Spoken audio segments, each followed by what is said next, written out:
మీరు నా నీడని చూస్తున్నారా? కాంతి కిరణాలు ఎప్పుడైతే చల్లగా, ఎప్పుడైతే దూరంగా ఉంటాయో అప్పుడు ఈ నీడ పెద్దగా అయినట్టు అనిపిస్తుంది.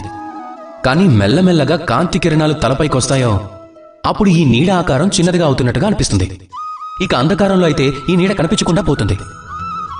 ఇక అదే విధంగా ఉంటుంది మన అహంకారం కూడా.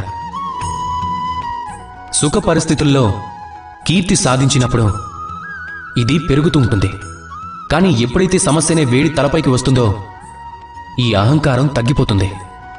ఇక సమస్యనే అంధకారం మనల్ని 4 దిక్కుల నుంచి చుట్టుముడుతుందో అప్పుడు ఈ అహంకారం నీడ మాదిరిగా మారి మసకబారుతుంది.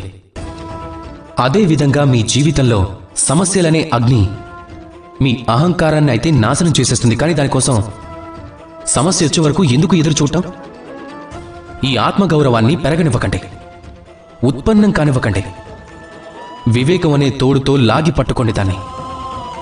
అప్పుడు చూడండి, నేను శ్రేష్ఠుడను. ఇది ఒప్పుకోవటంలో ఎలాంటి అభ్యంతరం ఉండదు. కానీ కేవలం నేనే శ్రేష్ఠుణ్ణి, ఇక ఎవరూ లేరు అనుకునేది ఆత్మగౌరవం కాదు, ఇదే అహంకారం. ఇక ఈ అహంకారం మరేదో కాదు, కేవలం పతనానికి మొదటి మెట్టు.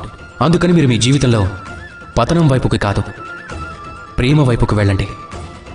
అలానే సంతోషంగా ఉండండి. రాధాకృష్ణ.